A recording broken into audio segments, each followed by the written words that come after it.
My fascination with bonsai trees started just like everyone else in my generation.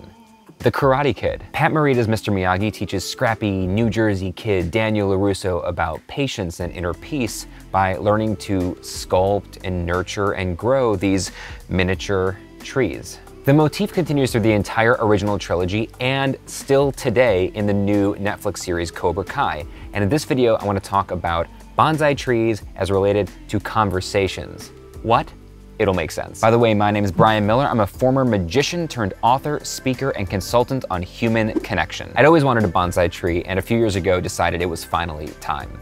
My wife Lindsay and I had just bought a new house and we were getting ready to move, thinking this was the house we were going to end up starting a family in, which, spoiler alert, we did. I thought a bonsai tree would be a beautiful housewarming gift for the two of us and something that would, a living thing that would grow with our future family, something that maybe our future kids would end up inheriting and taking care of on their own, maybe giving to their kids someday. I was really excited about this. So I discovered this store called Bonsai Gardens of Connecticut, which amazingly was just 5 minutes down the road from the apartment Lindsay and I shared way back when we were first dating. I mean, I had literally driven past this place hundreds, if not thousands of times and never even knew it was there. The little shop is owned and operated by Victor Eng, who had previously in 1976 founded Bonsai Dynasty Incorporated in New York City. It was the first bonsai shop of its kind in New York City. He ran it there until 1991, then moved to Connecticut. He's been featured in national publications. He's won 1 million awards. He is a bonsai master. How long can you expect a tree like this to live?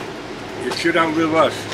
Should outlive us, that's amazing. It's gonna outlive me for sure. The first time I ever walked into that place, words cannot describe how magical it is.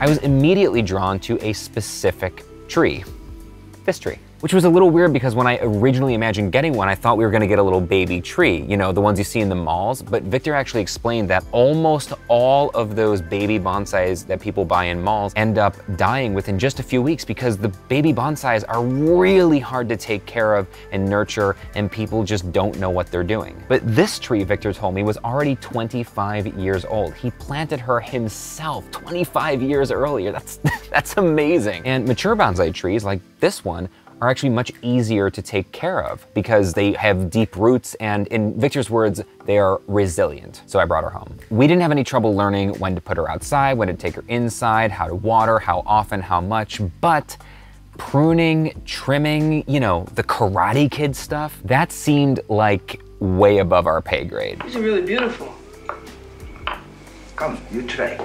I didn't have time to learn how to do that properly, so I decided I would bring her back to Victor once a year for maintenance. And he loved it. He told me the first time I brought her back that most of the time after he sells a tree, he never sees them again. And they're kind of like his babies. He literally plants them, grows them, nurtures them, and then they disappear forever. So he was thrilled that our bonsai was gonna come back every year. And that was all going great.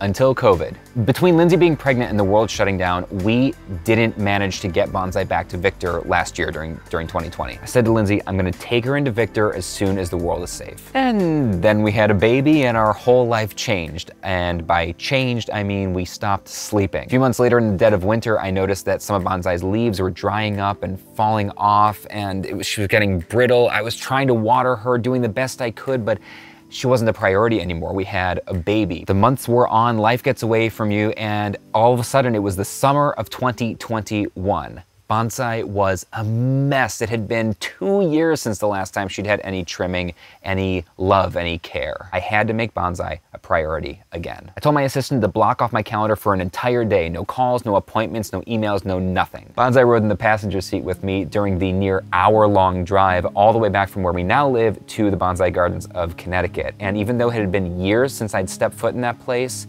walking in was just as magical as always. I was thrilled to see Victor, but I was a little embarrassed. She was so overgrown. She didn't look like she was in good shape. And I said, Victor, it's been a long time. We've done the best we can, but is she okay? He studied her for a long time. He snapped out of it. He said, what? Oh no, she's great. You are caring owners as you've always been. She just needs a trim. I'll do a great job for you. He said, come back in a week, which was, for me, a long time to wait to see how she was gonna look. The week went by, and when it did, I drove back and held my breath as I walked in. I was like, how does she look? He goes, come on, see for yourself. And there she was. The same tree I had bought all those years ago, the same silhouette. A little older, definitely a little wiser, but undeniably our tree. Bonsai didn't need to be brought back to life. She didn't need rescuing. She wasn't a lost cause. She just needed a little bit of focused attention.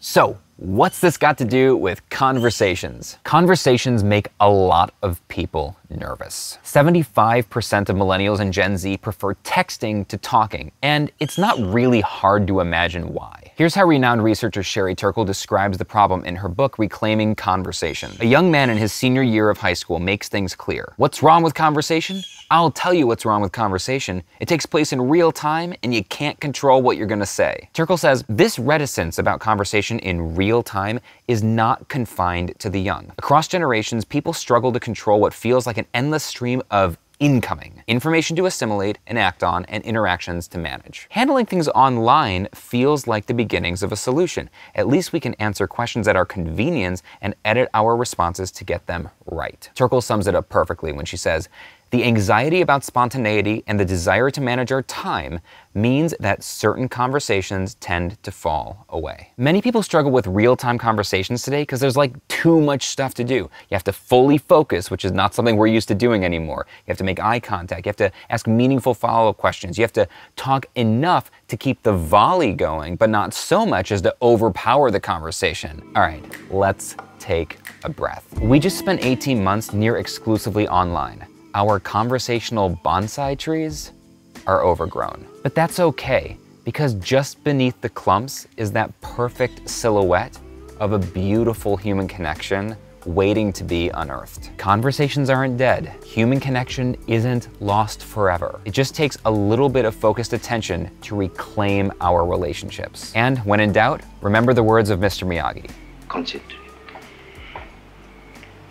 Think only tree. Well, that's it for this week. If you want to learn to stop cringing and start connecting, I have a phenomenal resource for you. 7 ways to talk to anyone without looking like an idiot. You can download it for free at softskillsarehard.com.